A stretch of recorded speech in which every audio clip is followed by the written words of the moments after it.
ball game here, and if magdo-dominate siya inside the paint as well. And ayun nga, credits also to her teammates for bringing the team here in the championship. And grabe yung puso nito ni Joylyn Pangilinan na na-injure pa nga kanina at dinadala pa rin yung team niya dito sa championship. And we seem to have a technical difficulty, no? At our official stable as hindi na-start on time. But yun, going back to what you said, Hannah, no? I agree because itong si Joylyn, ano observe ko sa kanya is she can hit the three off the dribble eh. Ito namang si Charmaine Natural, more of a catch and shoot. So, once i-check mo, once i-deny mo itong si Charmaine Natural, you can definitely deny her a buong game. You can definitely prevent her from scoring those deadly 2-pointers buong game. However, let's also talk Charmaine Natural. So actually, that's why they're here in the championship, since they also can. And they can also, even they're composed of mostly guards. Deadly, they're very, very deadly outside the paint naman. Yeah, for me, both of these teams, no, very guard-oriented. I believe nasa labas talaga ang labanan ng dalawang koponan na to. It'll be a battle of shooting, a battle of mid-range jumpers. And actually, it's an advantage for the Dreamers having Andre Gonzalez as their main big, since I think she's the tallest one on the court right now. And the bucket is good for Micah Figuracion. Let's see what Wappies will do. Outside, it is a Natural.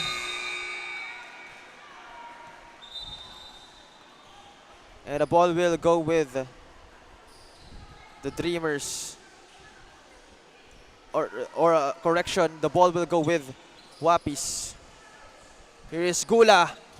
No good on the attempt. That is for two. That is good for Madrid. Leodin Madrid, also a sketchy outside shooter alongside with Joylyn Pangilinan. And kung hindi mo sila babantayan, titirahan ka lang nila ng titirahan outside the paint. So, yeah, I agree. Yun yung pinag-uusapan natin kanina, no, na you should really pay attention to the outside shooting kasi both of these teams yun ang nagiging puhunan nila eh. As we have covered them kanina pang umaga, no, we have observed na yun talaga yung nagiging secret weapon nila. So once you check that out, once you deny that, I think for moving forward, may advantage ka na. Here is Gula. Gula. Good off the glass for Gula. and here also Cho kasi with 3x3, yung 2 points rather, is really big in making, and since it's up to 21 also, which makes the 2 points be a big impact to win a game. Exactly, no? Iba yung nature ng ating 3x3 competition. It's a more fast-paced, no? And the rules are also different. Let's see how both of these teams will adjust. And here are the Dreamers. Ira Canales against Gula. Great defense by Gula right there, but Canales will hand it off to Pangilinan. That is no good. Great save right there by Madrid. Here is Canales. Minsan nagugulat na lang ako kay Pangilinan since she's everywhere on the court. Bigla-bigla na lang mapapasahan ng teammate. Always ready to have the ball to take those big shots if needed. Yes, that's what I like about Joylyn Pangilinan rin, no? She's ready to shoot the ball, whether it's from the dribble, off the dribble, or from the catch, no? So she's very versatile. Here is Gula. Hand off by Mendoza. Rubelin Mendoza behind the back move.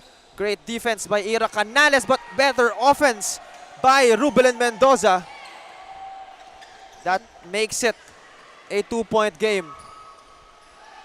And that's the advantage of having Gula there inside the ball game. You won't need to struggle for rebounds. Joylyn Pangilinan. Corner 2, that is good for Joylyn Pangilinan. What an exciting match we have here for the championship. And that two-pointer gives the Dreamers a 1-point lead. But Gula answers back with an off-the-glass bucket. Mapapansin natin dito, Cho, na salitan lang silang dalawa in giving the points. And now we have a tie ball game. Gonzalez, sorry miss right there. Gula with a ball. Will give it to Ruben and Mendoza for two. Bang! And that will give Wappies a 2-point lead. What an intense match we have here. And this is why the both teams reach the championship part for our leg 3, Premier Leg 3. Yes, it's because of their shooting abilities, no? As Gonzalez will attack the basket but will miss yet again. Ganun yung mga sayang na shots na makaka-contribute sana in this. It really matters for this ball game. And Micah Figuracion all alone that time. Here is Joylin. Step back two. No good, but Gonzalez is there and will miss yet again. But Ira Canales is there to clean up Gonzalez's mess. Here is Canales just picking up the ball and driving towards the basket. Gula. Again, she has 3 points now in this contest. Canales to Gonzalez, guarded by Gula. Back to Canales. And that will be a shot clock violation for the Dreamers. Wappies now up by 3 with 6 minutes and 23 seconds remaining for our ball game. Rubelin Mendoza against Gonzalez. No good. Kuha ni Gonzalez ang rebound. Will give it to her teammate. No good that time. Gula. Rubelin Mendoza now attacking the basket. And a foul will be called on Andre Gonzalez that time.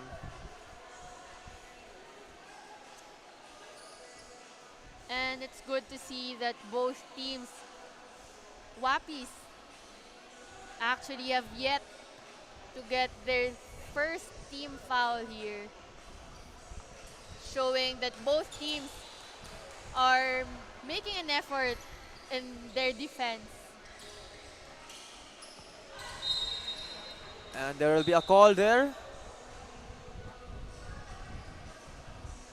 It's a 4-point lead now for Wappies with just under 6 minutes remaining. And there will be a free throw for Joylin Pangilinan, who currently has 4 points for the Dreamers. Again, itong si Joylin Pangilinan. She gave the W for the Dreamers kanina, no? In their overtime thriller. Speaking of Joylin Pangilinan, who contributed 4 points now for Dreamers, we also have Ira Canales with 2 points. And on the other hand, with Wappies, looking at their stats, everyone really contributed in making that 10 points with a 3-point lead against the Dreamers. And here on the line is Leodine Madrid, who has 1 point for her team. Here is Natural against Mendoza. Natural, no good. Gonzalez with the rebound, but no good for Andre Gonzalez. And she is still struggling from the field as she will just laugh it off. Great rebound by Canales. However, wasn't able to make that shot. And I think she just really have to adjust her shooting range from that one. Kasi I think pang-ilan niya na rin yun with that kind of shot. Rubelin Mendoza for two, no good. Rebound by her teammate, but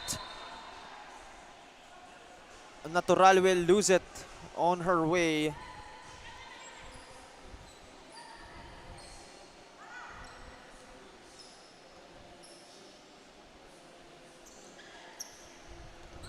Here is Leodine Madrid. Now to Gonzalez. No good. And again, a 4-point lead here for Wappies. as Joylyn Pangilinan will enter for Andre Gonzalez. They're looking to shoot the lights out here, no? As Madrid and Pangilinan is on the floor. Here is Rubilin Mendoza giving it inside to Natural. Rubilin Mendoza for two, and that is good for Mendoza. Joylyn Pangilinan kicks it out. Madrid, no good on that attempt. Only Natural, but Canales will get it. Joylyn Pangilinan for two, bang! And now here's Rubilin Mendoza now. Everyone's just hot here for our championship game. As they are currently leading by 4, as Rubilin Mendoza will score. She currently has 8 points in our contest. Joylyn Pangilinan, no good. Kuha ni Natural. Oh, sorry, ni Madrid rather. But here is Rubilin Mendoza. And I think here, now Cho kanina, ayan, papasok na yung big nila na si Andre Gonzalez. Pero looking at the possessions kanina, they have the advantage since wala nga si Gonzalez sa gitna, which makes them easier to move, easier for the rebound. Kaya naman nakakuha sila ng advantage with the 2-point play and still a great lead with 5 points. And a foul is called on Natural that time. So the possession will go with the Dreamers. It is Leodin Madrid bringing out the ball. Madrid to the big Gonzalez. But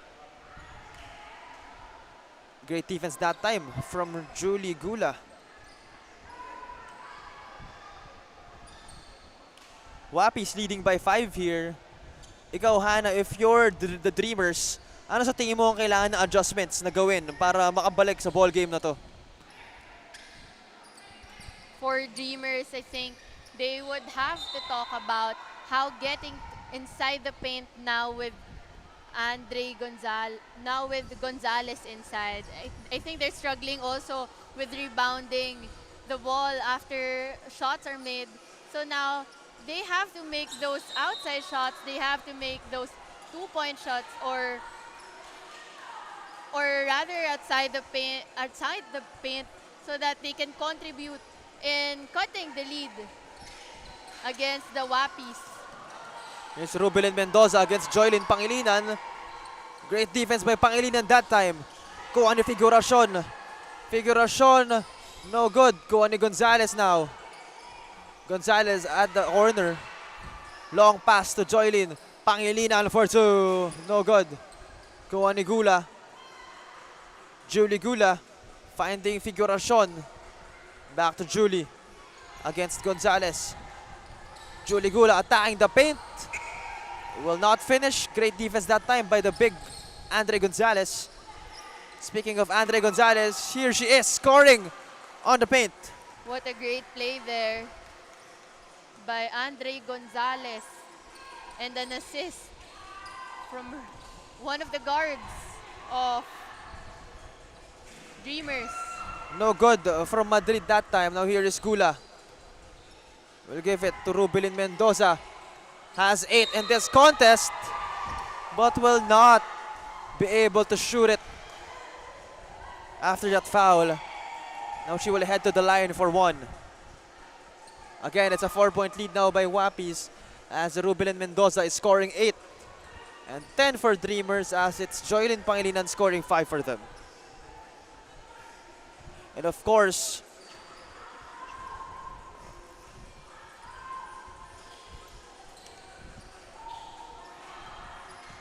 for our viewers who are tuned in to the WMovement 3x3 Premier Leg 3 presented by Girls Got Game PH. And if you're just tuning in right now, this is our championship game. Here is Natural, no good. Natural with 2 points in this contest.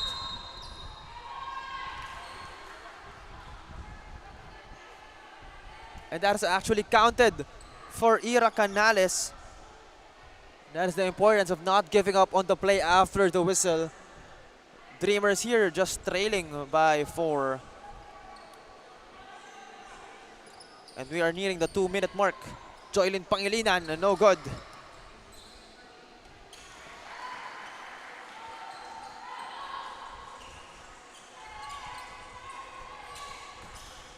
Here is Gula. Great defense that time from Canales, but Gula still manages to finish inside. Madrid against Gula. Madrid inside, no good. Canales and Gula fighting for the ball. And I feel, Cho, na andito na yung intensity since we're nearing to end the game. And with just 4-point lead for Wappies, and then the intensity of the game just keeps getting better, just keeps getting more intense. Lahat nagiging aggressive na. And the timeout is brought to you by Blue Refreshing Boost. As we can see, no, our players taking a breather again. Very intense ball game. A 4-point lead by Wappies. They're just 5 points away from the championship. Ito namang Dreamers, still a lot of time to catch up on their opponent, as it is Joylyn Pangilinan leading the Dreamers with 5 points. And it is Rubilin Mendoza leading Wappies.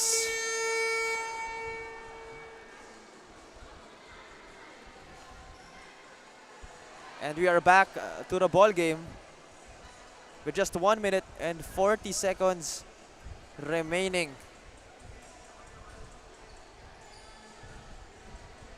And it'll be in the hands of Wappies, as Gula will take out the ball. Here is a natural to Gula. Gula against Gonzalez. Gula kicks it out to Figuracion. Figuracion, no good. And it is Natural who is fouled on her way to the cup. And they currently have 3 fouls now on the Dreamers and 4 on the Wappies. Ito si Charmaine Natural, no? Medyo nananahimik ngayong laro natin. She's only limited to 3 points for this championship game. But take note that those 3 points actually helped in those critical moments where they needed it. Yeah, and itong si Natural, hindi pa rin talaga pumapasok ang kanyang tira. Gonzalez taking it inside, getting the contact, but not counted, yeah, I think. her basket will not be counted because she was fouled prior to her shooting motion. Wappies, 4 points away from getting the championship with also 1 minute left. Here is Joylyn Pangilinan against Gula. Kuha ni Figuracion to Gula against Canales. Back to Figuracion for 2. No good. Kuha ni Gonzalez. Out to Canales.